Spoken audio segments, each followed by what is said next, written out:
Saya pas posisi jadi office boy, yang saya pegang tuh alat pel, yang saya pegang alat itu, tapi pikiran saya tuh lagi bawa nyetir mobil. Saya seperti itu. Makanya pas saya terjun ke bisnis ini, itu impiannya saya tulis semuanya. Saya pengen eh, punya rumah 2 miliar, saya pengen punya mobil Pajero 2017. Dan itu saya tulis semuanya. Saya pengen umrohkan orang tua, semua tulis. Dan semua tulis itu di kosan, di bulet, saya pakai tanda bulet, itu semuanya ternyata alhamdulillah hari ini saya dapatkan semua. Dan itu benar-benar nggak terbayangkan, nggak menyangka sama sekali gitu. Welcome to Best Podcast, Go Berkah No Riba. Assalamualaikum Pak Tantan. Waalaikumsalam warahmatullahi wabarakatuh. Saya teringat tahun berapa ya, kita dulu pernah satu tempat kosan ya Pak Tantan ya? Iya betul, 2017 kalau nggak salah itu di Cikutra Baru. Pas di kosan Pak Randu itu di Cikutra itu. Pindah ke kosan itu karena posisinya kontrakan yang lama udah nggak kebayar gitu. Jadi ngontrak aja udah nggak ada duitnya gitu. Ya terpaksa saya ditempati sama Pak Randu ngontrak di Cikutra seperti itu. Satu nasib berarti. Iya. Saya juga waktu itu kan dari Jakarta ya. Iya. Udah kayaknya ekonominya lagi susah. Kontrak udah nggak kuat lah ya. Akhirnya minta ditampung dulu.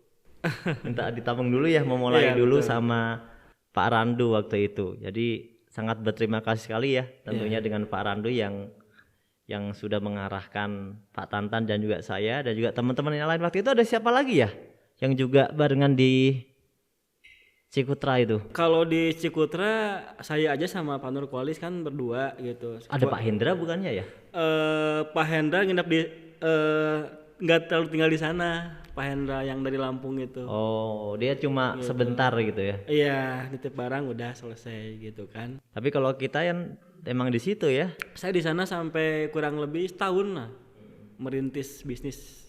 Saya juga setelah itu mulai cari-cari kontrakan dan akhirnya terjebak lah itu saya di riba rumah. Ya kalau Pak Tantan kan kontrakan. Kalau saya ya udah dari Cikutra ngontrak rumah di Cijambe pada waktu itu gitu. Itu ngontrak rumah juga setahun gitu, rumah petak. Iya, tapi Pak Tantan alhamdulillah gitu. Kalau saya bukan ngontrak lagi, waktu itu terjebak riba akhirnya gitu. Bukannya saya awalnya niatnya nyari kontrakan, akhirnya malah nyicil rumah. Gitu waktu itu. Jadi wah benar-benar parah lah gitu. Karena memang waktu itu masih ini ya, saya belum sadar tentang bahaya riba gitu. Belum sadar banget lah gitu. Tapi nyesal sebenarnya. Dan akhirnya ya kesulitan ya karena tiap bulan harus nyicil gitu. Kalau Pak Tantan alhamdulillah jadi nggak nyicil lah, bayar kontrakan aja. Tahunan ya atau berapa bulan? Pada waktu itu tahunan. Jadi setahun tuh 11 jutaan. Setahun 11 juta. Iya, betul. Kalau Sekarang alhamdulillah punya rumah pribadi gitu kan. Alhamdulillah rumah yang pertama di Pasir Impun itu seharga 2,5 miliar. Masya Allah. Itu duitnya dari Dari decorating semua. Oh, dari decorating semua Saya ya. punya tiga-tiganya rumah dari Cileunyi satu, sekarang lagi ditempati sama adik, sama bangunkan rumah orang mertua juga di Kampung Serang dari Garut, dari kota Garut. Itu ya alhamdulillah. Jadi bisa beli 3 rumah ya sebenarnya. 3 rumah. Kalau yang ditempati sekarang itu yang 2,5 miliar, yang ditempati Pak Tantan sendiri. Iya, pakai saya sendiri. Itu yang baru jadi ya kayaknya. Iya 2018 itu. 2018 iya. ya. Masya Allah. Pak Tantan ingat nggak masa-masa waktu masih susah-susahnya gitu Pak? Ya yang saya rasakan sih pas ngontrak sebelum di rumah Pak Randu, yang saya rasakan itu pas lahiran anak saya yang pertama. Oh, sebelum pindah ke Pak Randu. kosannya Pak Randu iya, gitu. Itu saya masih ingat sekali. Jadi posisinya anak lahiran tuh kerasanya jam 3 pas sahur gitu kan. Paginya melahirkan. Itu kan kaget sekali kan, posisi saya nggak bawa nggak ada cadangan uang gitu kan. Terpaksa harus dibawa ke Garut pakai motor. Itu pas pecah ke Tuban itu luar biasa. Itu pecah ke Tuban langsung dibawa pakai motor, yang harusnya dibawa ke dari rumah kontrakan sakit, itu ya. Iya, itu malah dibawa ke mertua. Waktu itu masih di mana kontrakan yang itu? Itu pas awal perdana itu di Pasir Layung. Oh, dulu kontraknya di Pasir Layung dulu. Iya, betul gitu. Langsung dinaikin motor ke Garut. Naikin motor ke Garut gitu. Udah pecah ngerasa sakit segala macem kan istri. Ya bismillah gitu. Tapi alhamdulillah sih gitu ya. Anak lahir dengan selamat gitu kan. Dalam itu anak yang keberapa tuh? Yang pertama. Yang pertama. Kalau sekarang udah ketiga ya? Yang ketiga alhamdulillah. Kemarin di mana? Lahiran di Hermina. Gitu. Sesar sih kemarin, habis 50 jutaan kemarin pas yang. Oh, yang ketiga? Yang ketiga, ya. Yang pertama malah. Tapi ngomong 50 jutanya enteng ya? Karena uangnya pas ada gitu kan. Yang pertama 2 juta aja karena nggak ada ya luar biasa gitu. Yang jadi beban saya pribadi lah yang harus dilimpahkan ke mertua. Harusnya kan saya pribadi yang merasakan. Tapi dilimpahkan ke mertua lagi. Ke mertua gitu kan, luar biasa. Iya, kalau ingat masa-masa memang sulit ya, masa-masa sulit artinya saat belum sukses, ternyata kehidupan itu memang sulit ya, harus dilalui Pak Tantan ya. Betul. Yang paling penting kan kita dalam hal apapun sabar gitu. Karena hidup ini adalah ujian. Kalau misalkan kita menjalani hidup ini penuh dengan kesabaran dan kita harus cari solusinya, kita gantungkan ke Yang Maha Kuasa, semuanya pasti ada jalan. Beda sama kita menggantungkan ke makhluk atau ke upline kita atau ke downline kita. Ya udah, kita akan kecewa biasanya gitu. Seperti itu. Ya. Saya akan mulai dari bertanya dulu. Di PTBS ini perayaan Pak Tantan sudah meraih reward apa aja? 2 tahun ini saya bisa meraih 3 luxury, tinggal 800 lagi ke 4 luxury, 6 Pajero, 7 Mobilio dan 13 motor atau umroh. Masya Allah ya, kalah jauh saya ini ya. Masih belajar Pak Nur. Jadi kalau lihat Pak Tantan sekarang udah punya rumah 2,5 M, bahkan bangunin rumah mertua, ya. Yang satu lagi rumah dipakai sama adik ya, sama saudara juga gitu. Jadi kalau lihat sekarang mobilnya udah beberapa ya kan? Iya. Kalau mobil berapa sekarang? Kalau mobil yang dipakai di garasi ada Honda Civic Turbo sama Pajero, dua cukup. 2 ya. Iya. Masya Allah ya. Oh dulu, aduh. Jadi memang kalau ingat perjalanan itu ya, jadi yang keinget itu apa ya? Bukan sedih sih. Ingatnya itu sekarang bersyukur gitu ya. Iya betul. Luar biasa. Padahal itu nggak lama ya, paling perjalanan mungkin 3 tahunan ya. Kurang lebih sekitar segituan, karena di awal menjalankan bisnis ini saya kurang paham tentang network marketing gitu. Jadi benar-benar menjalankan bisnis itu pemula gitu kan, nggak ada basic. Cuman kata upline saya, Pak Rando, bisnis ini tidak ada target poin segala macam, ya udah saya jalanin aja, mengalir gitu kan. Nah, dulu Pak Tantan ini sebenarnya basicnya apa?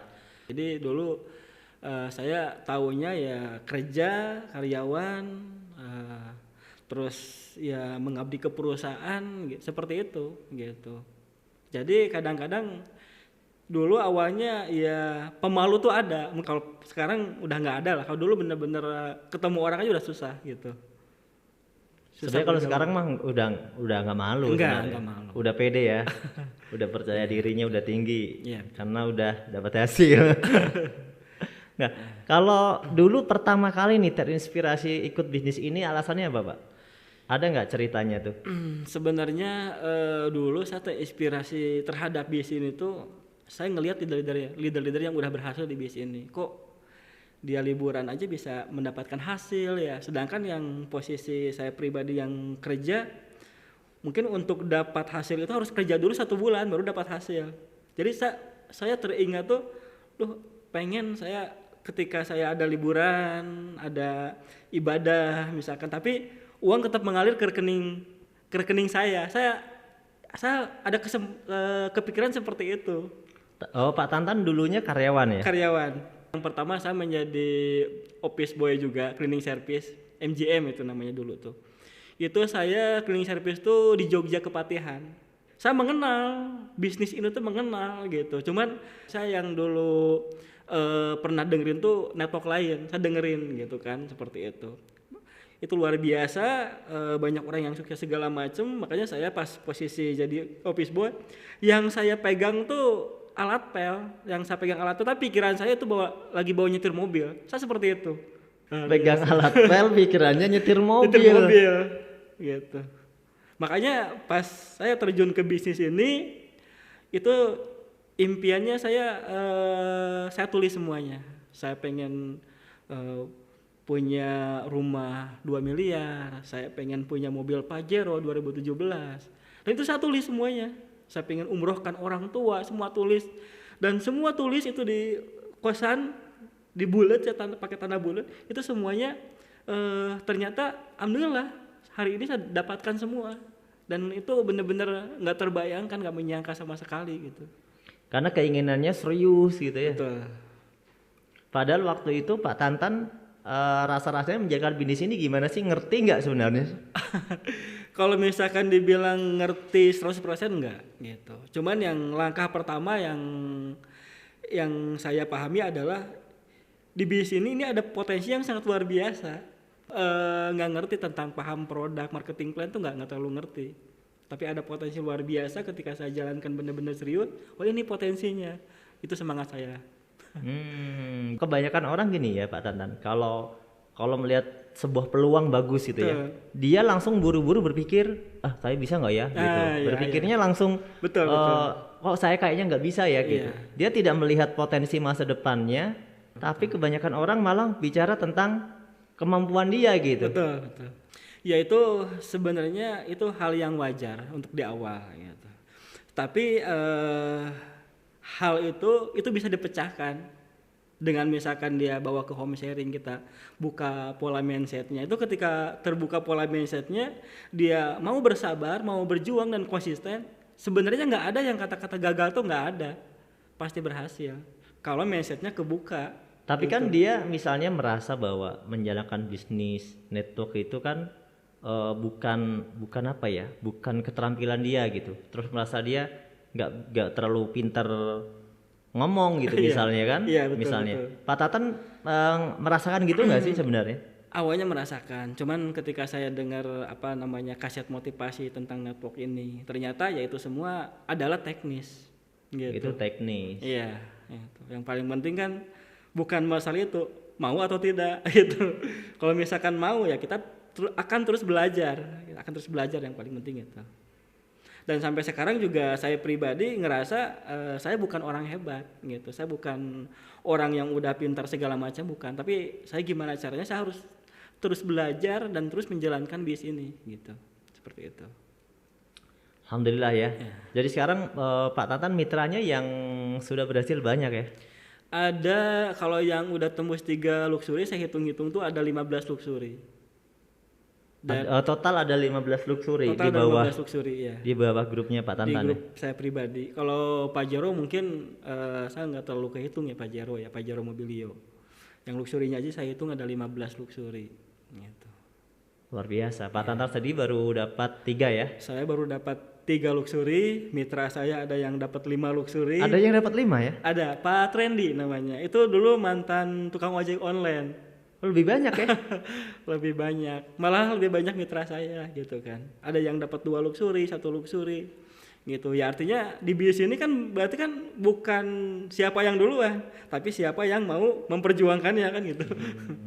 Gitu. Yang terpenting sama-sama sukses ya. Iya betul. Meskipun ibaratnya ini lebih banyak, dia lebih banyak gitu, kita lebih sedikit. Ya tapi kan sama-sama sukses. Sama-sama sukses. Daripada nggak sukses gitu betul. Kan ya. Kan Pak Tatan ini sebenarnya tidak terlalu sering sekali ya kalau mengisi acara itu, nggak terlalu ya? Ya kalau misalkan boleh dibuka nih jujur nih, untuk ngisi acara presentasi full tuh belum pernah kalau nggak salah. Presentasi full belum pernah. Belum pernah. Tapi saya selalu melibatkan tim mitra untuk sama-sama ngadain acara. Gitu. Ya itu. Jadi tidak harus pintar semuanya gitu. Iya, iya, nggak harus pintar semuanya. Kalau pintarnya hanya saya pribadi ya kerepotan. Gitu. Ketika saya ngadain kumpulan atau home sharing, saya ngelihat potensi yang ada di diri mitra-mitra gitu. Nah itu yang saya ambil kerjasama untuk membuat sebuah yang namanya acara. Gitu. Seperti itu. Masya Allah ya. Mantap lah. Nah sekarang nih progres terbaru Pak Tantan apa nih? Saya dari dulu pengen impian saya pengen bikin pondok pesantren. Walaupun saya nggak paham agama gitu kan orang dari turunan ya ustadz, tapi paling nggak saya pengen yang namanya ada pondok pesantren gitu. Kalau impian saya seperti itu selanjutnya gitu. Sedang menyiapkan ya. Kalau saat ini yang diwakafkan udah yang di Parakan Muncang itu tahfidz Quran. Cuman itu udah berdiri sih gitu. Saya cuman hanya mewakafkan saja di sana. Terus nanti rencana ya yang walah ustadz yang ada di sana gitu. Ada rezeki lagi bisa dialokasikan ke pondok pesantren gitu. Nah Pak Tantan sendiri sebenarnya punya tips enggak dari perjalanan Pak Tantan menjalankan bisnis di PT BES ya? Mungkin sekarang Pak Tantan sudah punya satu kesimpulan. Sebenarnya tips yang Pak Tantan lakukan atau kelebihan yang Pak Tantan lakukan selama ini apa sebenarnya? Ya. Sebenarnya yang saya lakukan selama ini dari awal sampai sekarang yaitu intinya yang pertama harus sabar. Usaha apapun yang kita lakukan kalau misalkan kita sabar, konsisten dan terus memperjuangkannya, ya semuanya pasti bisa gitu. Jadi namanya keahlian tuh belakangan gitu. Yang paling penting mah kita terus berjuang, terus komitmen dan harus ada kesabaran gitu. Mau ujian apapun harus sabar gitu. Kalau di segi amalan paling saya setiap sholat fardu gitu kan, saya selalu mendoakan mitra-mitra gitu supaya dimudahkan gitu. Itu amalan-amalan yang kayaknya yang simple gitu, tapi saya terus lakukan sampai sekarang, saya terus lakukan gitu kan. Gitu. Terus saya juga di BSC ini tuh selalu mencontohkan kepada mitra-mitra supaya gimana caranya setiap hari melakukan yang namanya presentasi gitu. Ada luang waktu kita lakukan presentasi. Karena kalau misalkan kita nggak lakukan, ya jaringan kita akan mati dengan sendirinya. Gitu. Jadi itu saya tanamkan terus gitu, presentasi itu. Jadi mitra-mitra juga bisa melihat bahwa leader saya aja presentasi gitu kan, iya, betul, upline saya presentasi gitu. Jadinya mereka otomatis bergerak ya, mengikuti gitu ya. Mantap sekali ya. Selain dari ribet dari PT BES ya, yang mungkin dulu tidak pernah dirasakan apa Pak Tantan? Yang saya rasakan mungkin ya penghasilan mingguan, bulanan ya luar biasa. Kaget juga kan bisa penghasilan ratusan juta. Mingguannya bisa sampai ratusan juta? Ada. Alhamdulillah. Pak Tantan sederhana sekali tipsnya. Berarti orangnya simple ya? Betul. Simple, kemudian lakukan aja gitu. Iya. Action aja tiap hari. Gitu. Jadi jangan banyak protes, lakukan aja gitu kan. Gitu. Karena apa ya namanya? Ketika posisi orang itu terus melakukan hal yang tidak mungkin juga menjadi mungkin gitu kan. Gitu. Ya Pak Tantan ini kan mitra-mitranya kan sampai ada yang di Medan ya, di Medan, terus di mana lagi tuh? Yang Medan, Pekanbaru, ya, Padang, Jambi, alhamdulillah ada. Itu awal mulanya yang kenal yang jauh-jauh gimana? Awal mulanya saya bisa kenal sama di media sosmed, Facebook gitu kan. Ketika kita kenal, kita supportnya ya via telepon. Enggak langsung datang juga ya sebenarnya. Enggak langsung. Ya, Saya malah enggak punya biaya ya. Langsung datang. Pakai challenge juga sih gitu. Saya siap datang asal ada home sharing misalkan 50 orang gitu. Seperti itu gitu-gitu. Gitu. Jadi nggak ada yang ribet-ribet, nggak ada gitu. Alhamdulillah ya, Gitu, timnya juga nggak mau ribet-ribet juga. Betul. Gitu ya. Mereka juga memang orang-orang yang mau action, mau sukses ya, Iya. tidak banyak protes lah ya. Betul. Gitu. Alhamdulillah. Karena Pak Tantan juga nggak banyak protes Iya. ya, jadinya mitranya juga alhamdulillah tidak terlalu banyak protes juga. Masya Allah ya. Ada nggak yang sampai luar negeri juga nggak kira-kira? Kalau saya pribadi belum, mungkin di mitra.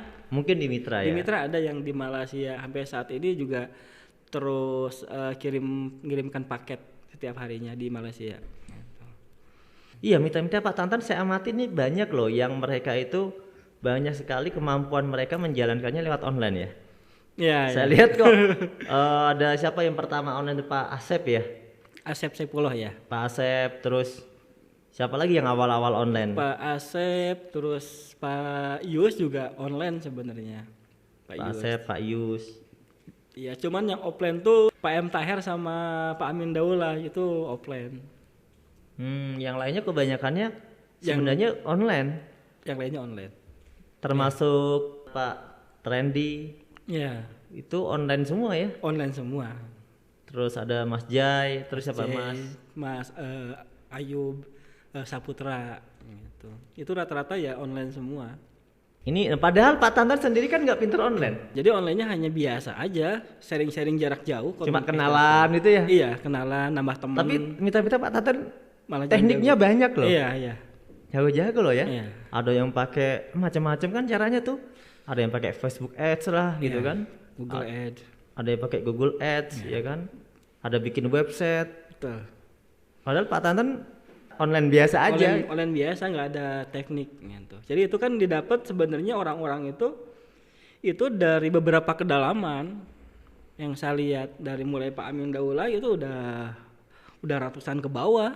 Pak Amin Daulay, Pak Asep Saipullah itu udah ratusan ke bawah semuanya gitu. Di kedalaman Ada ya. kedalaman. Bukan orang-orang awal-awal gitu Iya, mereka. yang awal paling saya saat ini Pak Agus. Pak Agus ya yang Pak orang Agus awal. orang awal. Itu luar biasa di offline-nya. Makanya saya kalau misalkan di lapangan sama Pak Agus sebenarnya saya yang lagi belajar sebenarnya. Gitu. Cara Pak Tantan menjalankan bisnis ini sangat simpel gitu ya. Sangat simpel dan sepertinya ini justru ini yang bagus ya. Mitra-mitra harusnya bisa belajar bahwa sukses di PT BES itu memang harus simpel aja. Iya, nggak harus ribet. Ibarat saya mungkin posisi prospek, presentasi, saya bisa prospek itu bisa selesai dengan waktu 15 menit gitu. Sisanya dia mau tertarik atau enggak, kalau tertarik kita lanjut ke acara gitu. Sama pas presentasi pertama saya ke Pak Amin Daulay itu yang dari Medan, dia jauh-jauh dari Medan ke Bandung kan. Saya presentasi cuman 15 menit, nggak ada lagi bahan lain gitu. Ngomongnya simpel aja 15 menit. Simple aja, dari mulai marketing terus testimoni produk dan potensi penghasilan. Selanjutnya saya arahin ke kantor.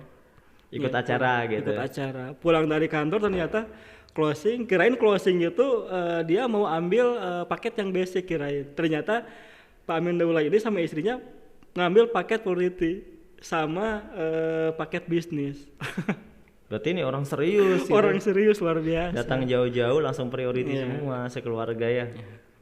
Dan alhamdulillah sekarang menjadi peraih luxury ya. Pak Amin Daulay peraih luxury, sama mitranya juga Pak M Taher peraih luxury juga. Gitu. Dan itu luar biasa dari tim Pekanbaru itu. Saya awal ke sana ada 10 orang membuat acara, itu pertama 400 orang. Saya sendiri kaget, yang biasa ngadain 50 atau maksimal 100, ini 400 orang. Dan rata-rata 99%-nya gabung, closing semua. Dan 3 bulan kemudian saya ke Pekanbaru lagi, ada 700 audien, ada 7 orang yang meraih Mobilio. Itu acara kedua. Acara kedua Langsung udah 700-an. udah 700 audien. Luar biasa itu. Offline itu ternyata. Berarti acara kedua ya, Acara dalam kedua. jeda cuma 3 bulan. Jeda 3 bulan Tiga udah bulan. ada 7 peraih mobil langsung. Iya. Luar biasa sekali ya. Luar biasa. Pak Tantan dulu yang paling disukai produk di PT BES apa? Kalau andalan saya adalah penghemat bensin, Eco Racing. Itu juga yang tawarkan bukan Eco Racing mobil, Eco Racing motor. Itu spesialis saya pribadi. Jadi setiap saya menjelaskan pasti Eco Racing Motor yang saya terus jelaskan. Di sana saya lihat posisinya yang pertama harganya murah gitu. Harganya murah tapi kualitasnya luar biasa. Jadi intinya ini barang ini akan terjangkau sama semua orang gitu. Saya babarkan potensinya bahwasanya ini potensi luar biasa. Ini bisa disebarkan kemana-mana karena yang punya rumah kontrakan minimal motornya lebih dari satu. Saya bilang seperti itu. Gitu. Ya. Jadi simple juga ya ngomongin produk Eco Racing Motor. Iya. Meskipun sekarang udah ada produk banyak. Nah, Pak Tade sekarang gimana? Kalau cerita sekarang gimana? Kalau saya sekarang semuanya diperlihatkan gitu. Eco motor, terus eco farming, terus eco pin juga buat ternak gitu kan. Saya coba diperlihatkan. Ya semuanya artinya semuanya ada untuk kesehatannya, untuk kecantikannya, semuanya ada. Saya bilang seperti itu. Jadi orang ketika gabung disuruh milih gitu. Jadi satu paket orang tuh bisa ambil semuanya. Semua produk dia ada, coba dulu gitu. Kalau sekarang seperti itu. Sempet nggak sih ada yang nggak mendukung? Misalnya kayak semacam diomelin, diomongin, misalnya apakah keluarga, istri mungkin atau saudara? Iya pernah, dari orang tua juga pernah. Awal-awal pernah juga ya? Iya. Jadi pas saya ngejalan bis ini, udahlah kerja aja yang jelas biar ada hasilnya. Kalau ini kan nggak tentu mau ada hasilnya kapan gitu kan. Ya ada dibilangnya seperti itu sih gitu. Tapi ya saya pribadi ya hal-hal itu ya yang harus saya buktikan.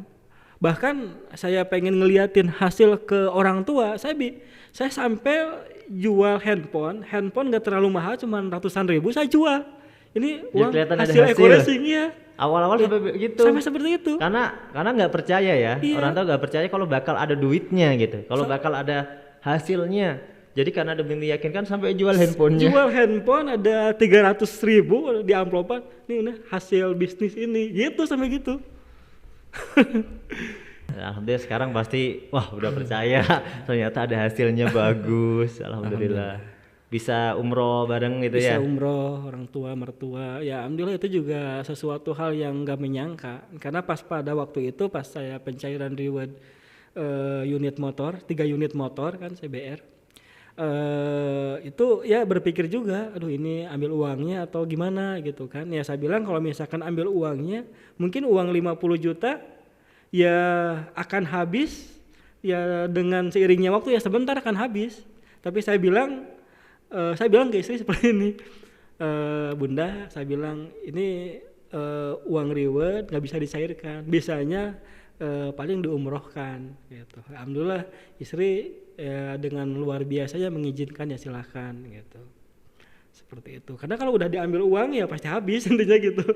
Gitu. Jadi meneteskan air mata tuh bukan ngelihat saya pribadi ke tanah suci, tapi melihat orang tua dan mertua gitu.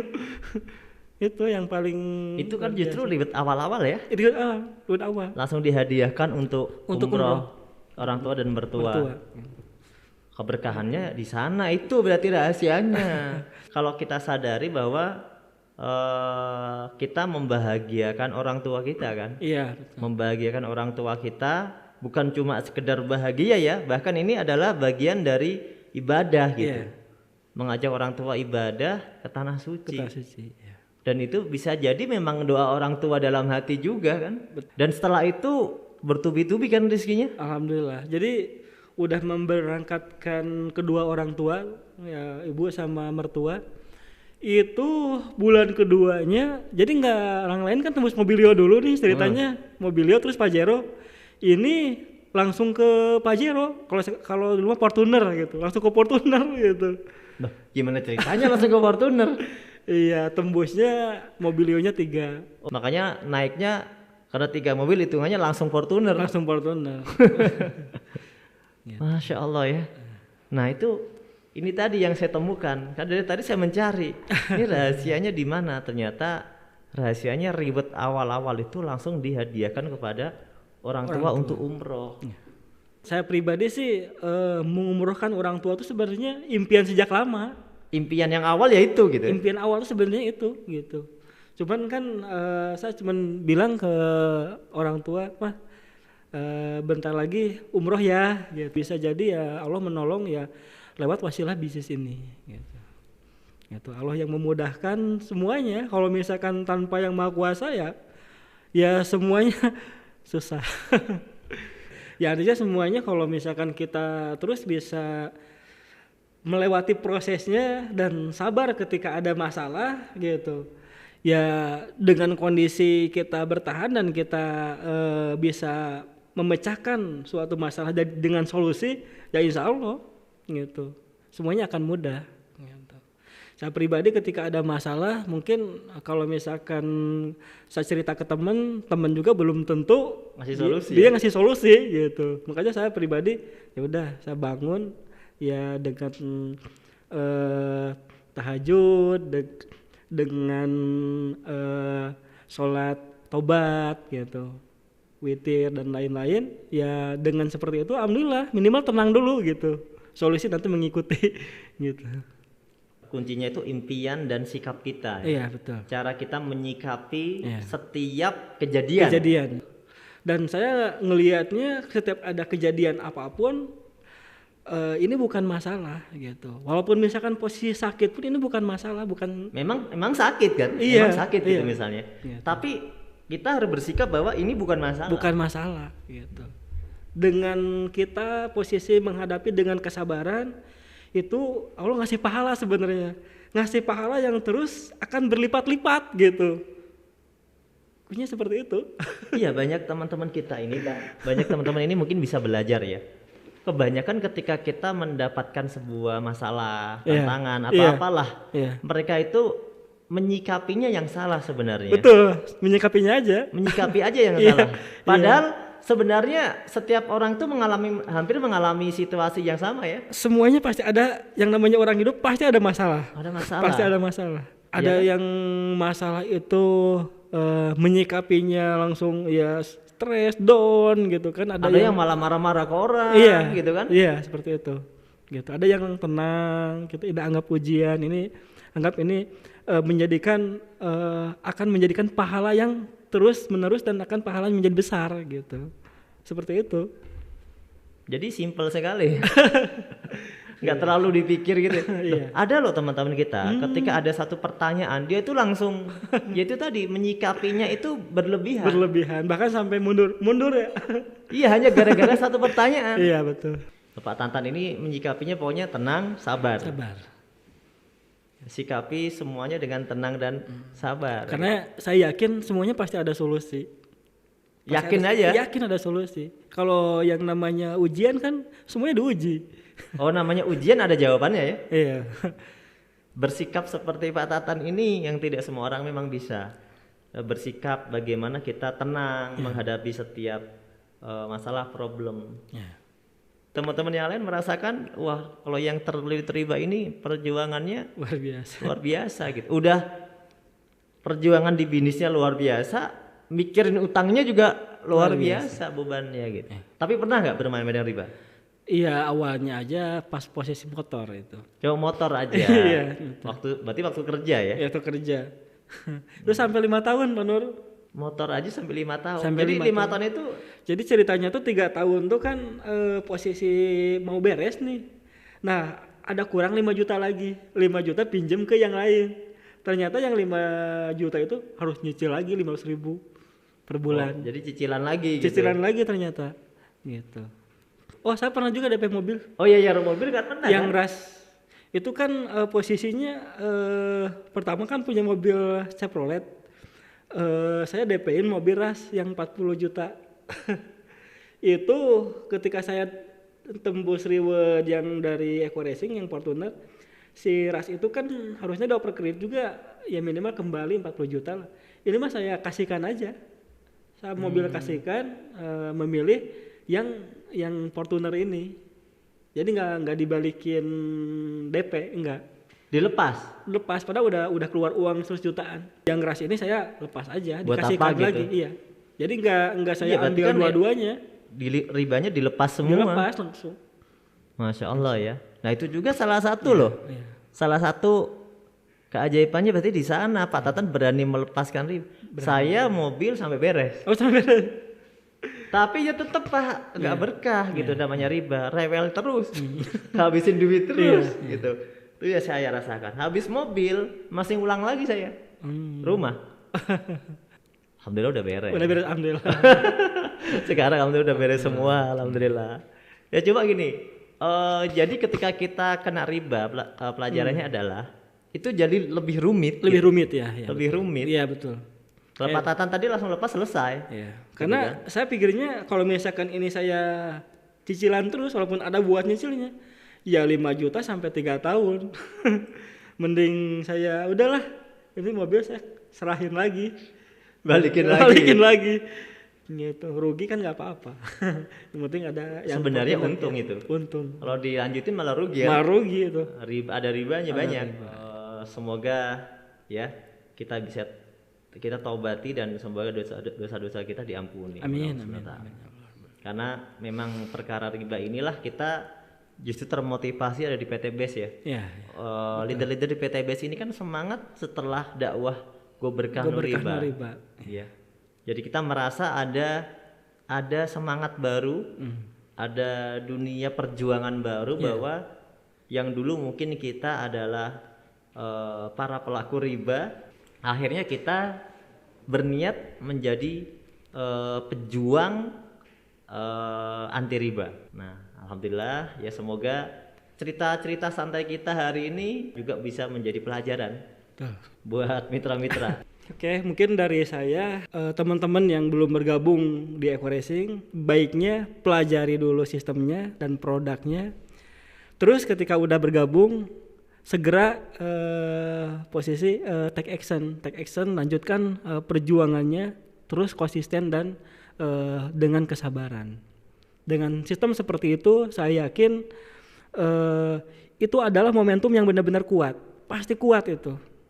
Jadi ketika sabar, berjuang, konsisten, terus menerus kita lakukan, itulah titik yang benar-benar kuat di bisnis ini tuh itu.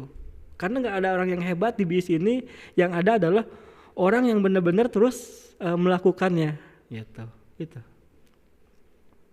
Nah, sebelum kita tutup Pak Tantan, terima kasih sudah hadir di BES Podcast.